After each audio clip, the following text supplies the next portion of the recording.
Well, hello, everyone. And I'm just so delighted today to have this panel of friends with me to talk about Alpha in prisons.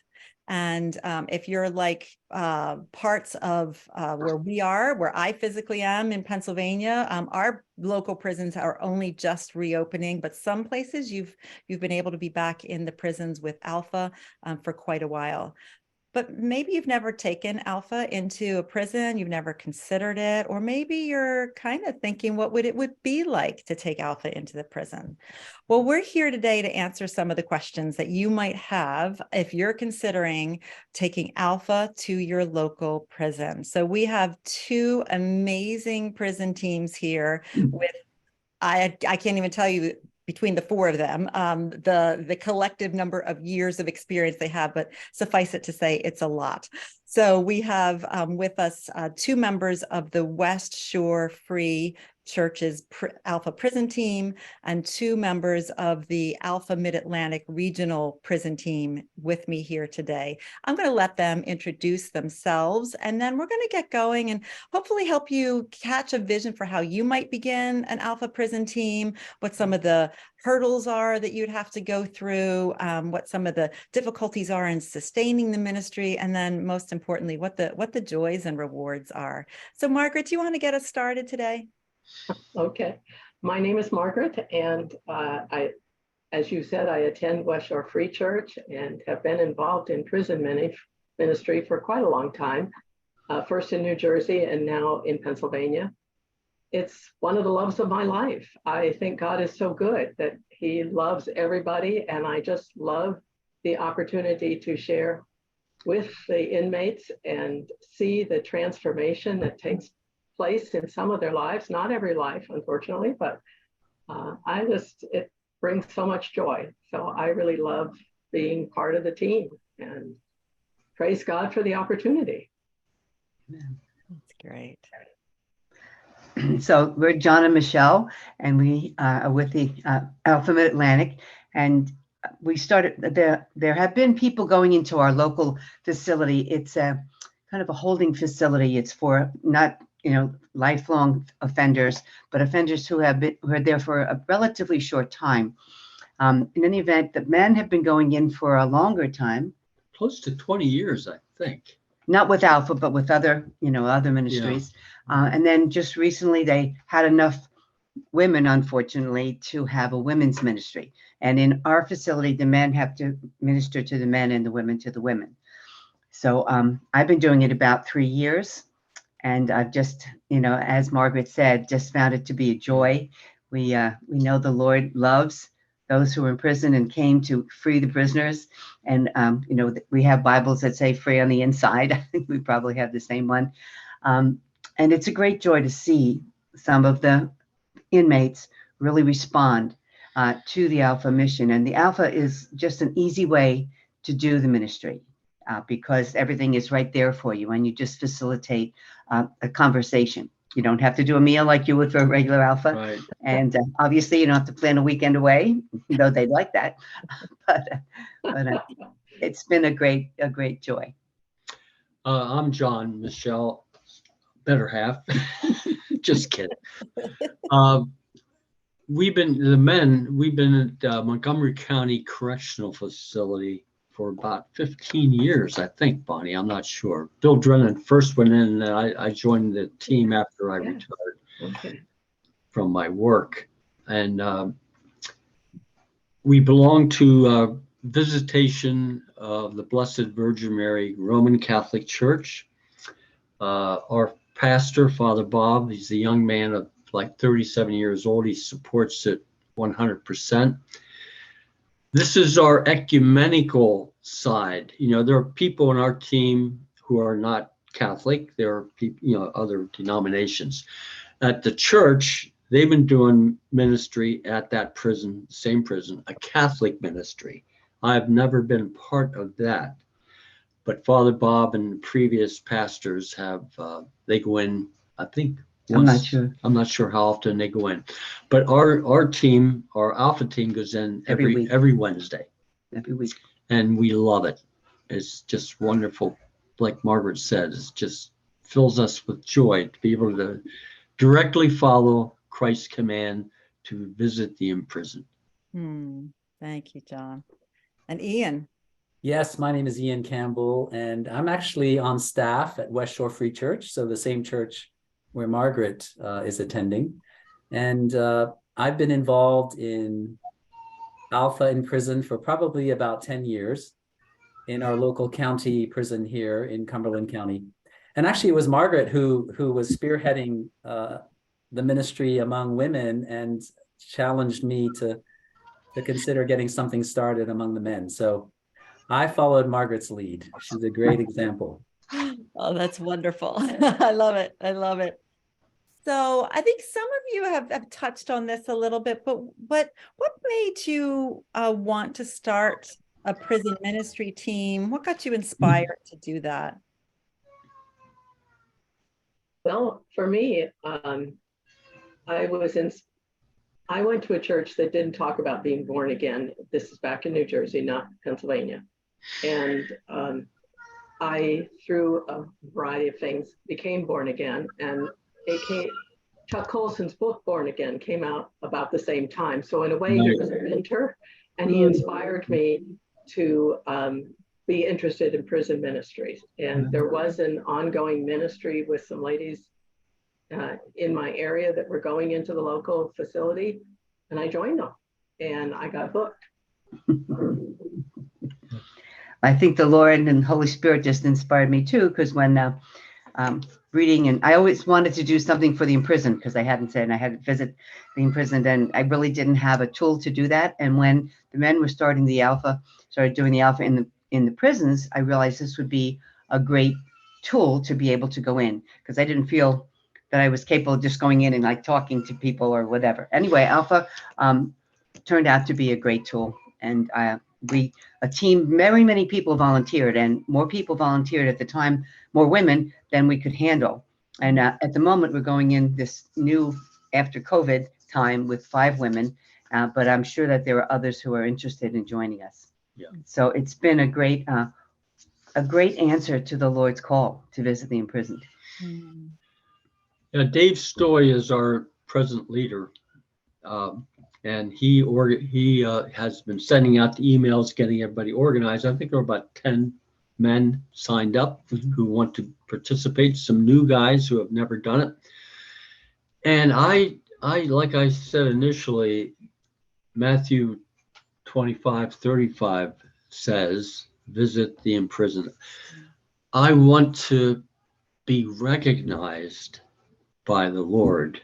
I'm 80 years old, and when I go, when he sees me, he's going to look. I know that guy. He visits the prisoners. That's very close to his heart, and I want to be close to whatever Jesus is, his priorities in life. Right? Mm-hmm. I was introduced to an ex-offender, and this man had come to tell his story of how he encountered Jesus in prison. And I was really inspired by the way his journey took place. And we had been running Alpha in our church, and so it just made sense that Alpha would be that kind of format that would help people like my friend progress in their questions and their desire to know who Jesus was. Mm-hmm. And he found Christ in prison. So that was like, wow, I want to be a part of that. Yes. Beautiful. Yeah. These are such great stories and like so inspirational for starting a prison team. Now, I'm not sure if all of you can answer this because you might not have been involved at the beginning stages, but if you can you share any of the beginning steps that a group, whether it's a church or a small group or a group of friends might take or would have to take if they wanted to launch an Alpha prison team? Ian, you're nodding. Maybe you have some idea. Well, I mean, as I said, I alluded to the fact that I followed Margaret. So maybe Margaret should start because she kind of set the stage. Well, I was already in Cumberland County Prison. My initial experience with prison ministry was through Prison Fellowship. I mentioned Chuck Colson. Right. Right. And so I was using prison fellowship materials, but even my ticket to get into the prison was through the prison fellowship coordinator for Pennsylvania. So I didn't have the hurdles that some of the other folks might have to go through. I mean, of course, I had to have a background check and all of that, but you know, the usual paperwork. But I was already there. But Ian, when he brought Alpha to our church, I was in the very first group that saw it and thought, this is amazing. I just loved the whole approach. And that was back when Nikki Gumbel gave the whole talk. But I just thought it was so so thoughtfully put together and building piece by piece. And I just saw the potential for that in prison. So I switched from prison fellowship materials to Alpha, and the rest is history. Well, let me ask a follow-up question to that. So was there any challenge to switching the materials from prison fellowship to No, Alpha? because by then prison fellowship really was handled out of the national office and didn't have a director or anything in the States. So there was really no accountability for me in a sense. I was just for freelancing at that point on my own. So do you have to show someone at the prison the materials that you're using to get that cleared? I did not. Okay. We have a wonderful chaplain, and did back then when I made the change. Okay. They seem to trust me, which thankfully so far I haven't gone out of bounds, I guess, so I'm okay. Right. Yes, we also went through the chaplain. You know, we just contacted the chaplain and said we would like to have this ministry, right? And I don't know whether or not the chaplain investigated Alpha, but he agreed to have us go. Like I said, I was involved in the beginning of the women, but someone else had started the men's group. Yeah, I was not there initially when they started, maybe 15 years ago. Bill Drennan went in there. And as I recall Bill speaking about those initial meetings, the chaplain was familiar with Alpha. So it was Easy. He said it was easy. What I loved about the Alpha program is that we don't have to do anything but show up, start the video. It's all there. And we don't have to do a meal like we do at church, Right. which is such a big thing to do. So the prisoners, what I loved about it, the prisoners loved the talks. Yeah. They loved the talks. And the demographics of the prison have been switching to Hispanic.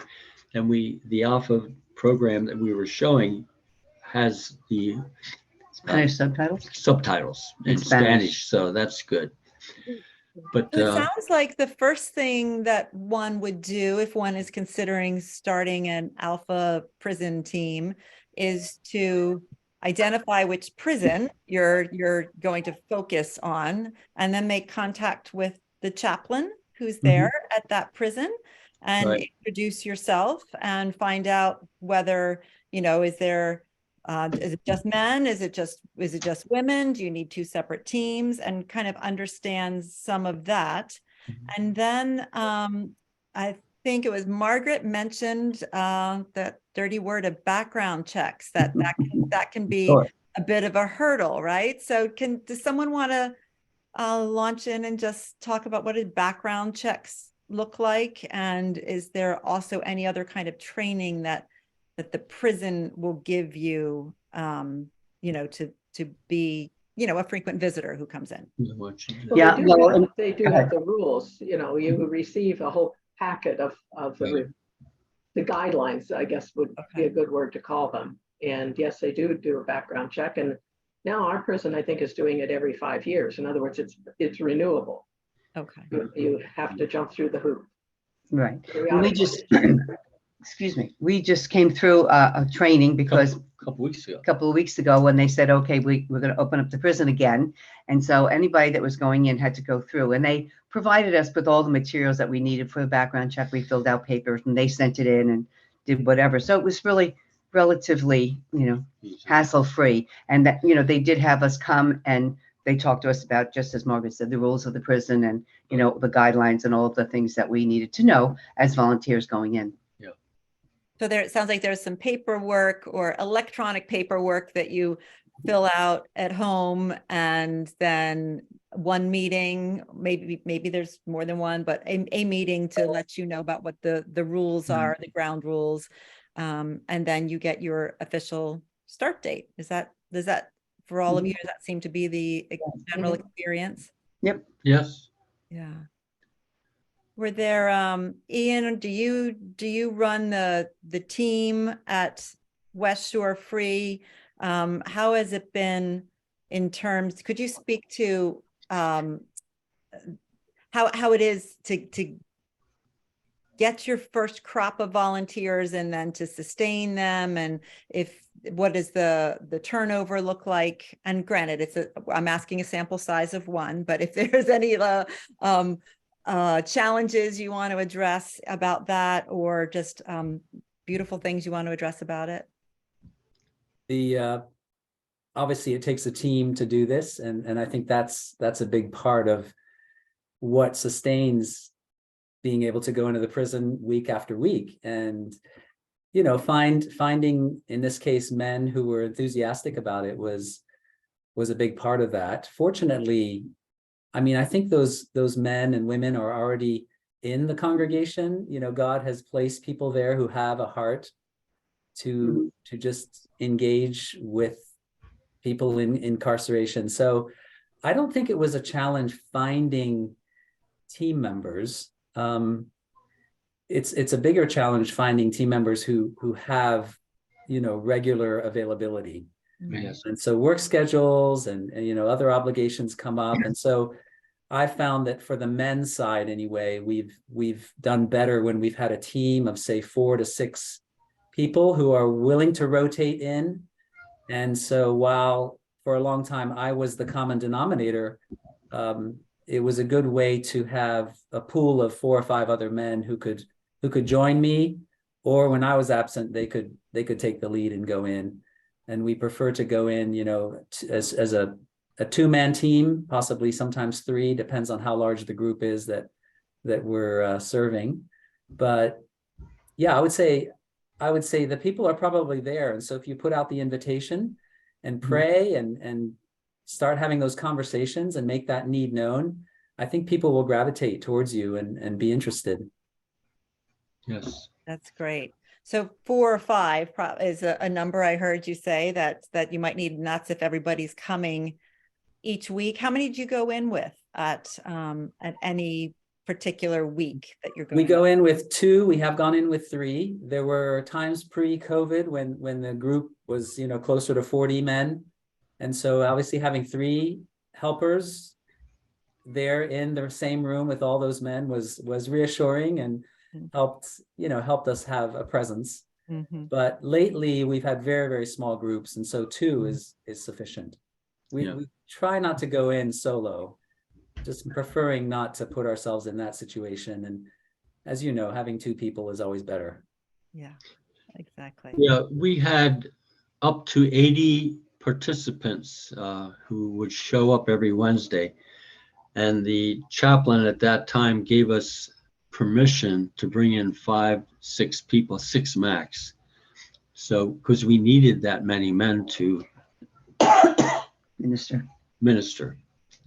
We have a whole routine that Dave Stoy and Bill Drennan created for us. And we do the same thing every week.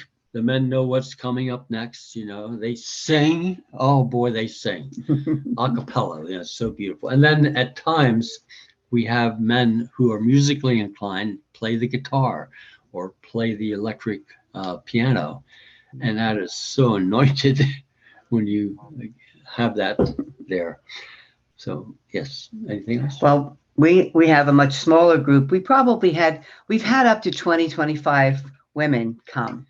And, you know, we also have a certain routine. And one of the things that John didn't mention, but Dave, I think, started this, was that for those inmates, because everybody doesn't come every week. And of course, the population changes of people who are incarcerated. Right. So, but if somebody completes, I forget what we said, 8 weeks or so many weeks, Oh, yes. we give them a certificate of completion of the Alpha course, which they really appreciate having. So that was something that I thought was different. It looks official. It's, Yeah, yeah. And the chaplain signs it. right. Bill Drennan would sign it. Yeah. Yeah, so probably you could sign it, Bonnie. At least they're the ones. Margaret, Alpha you're members. smiling. It sounds like you do a similar thing. Yes, actually got the idea from Ian that 8 weeks was a good amount of time. Yeah. Because it's a county facility, there's a lot of in and out short-termers. Same with The us. group that starts the series is usually not the group that finishes. But Yeah. what's really wonderful about Alpha is that there's always something that is meaningful to their lives. And you have something to talk about and you bring the Lord into it and it works. Our numbers go up and down. Mhm. Since COVID, we have not been permitted to combine blocks. There are 2 blocks that house women, and then there's work release. And we can't see work release at all now because that's combining a 3rd block. And we see the 2 blocks, first one and then the other, which has changed things for us because we used to like to do one-on-ones at the end. But, you go with the flow. Yeah. What you can do. Yeah. But yeah, it's amazing to see what God does. That's right. Well, that's a great segue. Why don't you guys start sharing some stories of what has God done? What has He shown you? What have you seen Him do in the lives of some of the inmates who are there? Michelle has a term for this, the glory stories. So if you want to share a few glory stories, I think that would be really helpful too, to inspire us.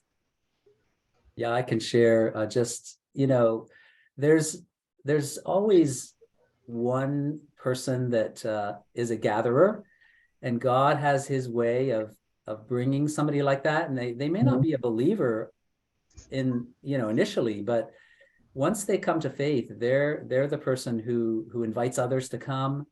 And we don't really have access to the blocks. We can't determine who comes or doesn't come. And so we really do rely on these kinds of individuals who come to know Jesus, or maybe they were a believer when they came into prison, but Alpha helped just really ignite their faith again.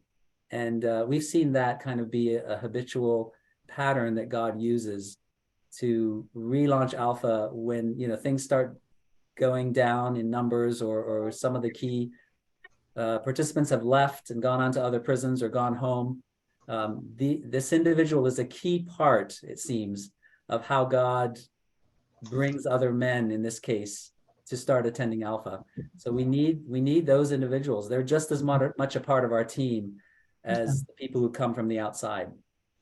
Yes. Yeah, we had 2 women at one point who would be gatherers, as you said, Ian. They would bring others. That's when our numbers, really grew up. And both of these women had moved on to other facilities. And the one woman kept in touch, where she wrote to one of our team members, and she was studying to become a minister in the other prison facility that she was at. And she was, starting Alpha in this other, because she had a longer term of, incarceration, and she was doing Alpha ministry there. So that was very encouraging. And week to week, you see like there's some who come in and are maybe belligerent at first and just come, and then they soften and they speak and they talk with one another and they encourage one another. Many of them, as you said, were believers or still are, and they would encourage each other just as Alpha, and the churches would do. And it was just beautiful to see the interplay with the inmates, and how they formed friendships, which maybe they didn't have before. Right. Yeah. I've stayed in touch with a number of the women over the years. So I've gone to a couple of weddings, and I'm going to a baby shower in 2 weeks. And Awesome. we get together sometimes for lunch or breakfast. So there's sort of an ongoing thing. Also, we make the church's address available to them so that anyone who goes to either to another facility or up to state prison can stay in touch with us by correspondence. And right now we have one woman in particular that stands out, that she is so just in love with the Lord, and it is radiating around her so that she is actually leading other inmates up at Cambridge Springs to prison. I mean, to a personal relationship to Christ, which is awesome.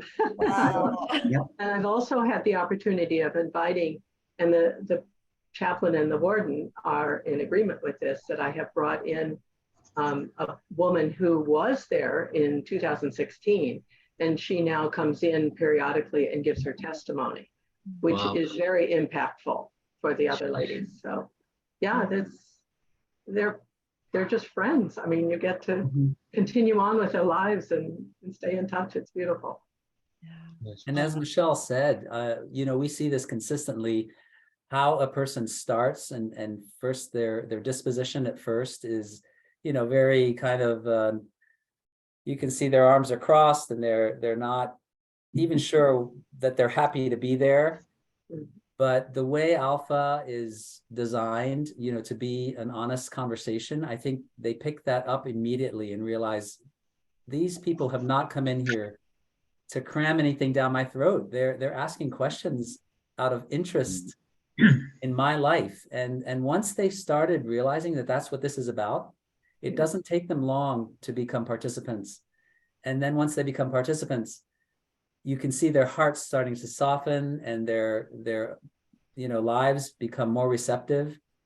And before you know it, they're participating in prayer. And yeah, so that process has been seen again and again and again and again through bringing Alpha into the prison context. That's terrific.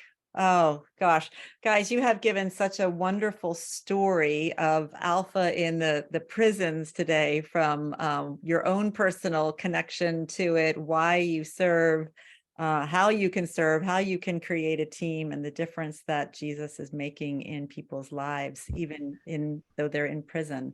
So I hope that you have found this to be a helpful mini training on starting Alpha and sustaining Alpha in the prison. And if you have any questions about it, reach out to us at Alpha Mid-Atlantic, and I will be glad to help you start your prison team.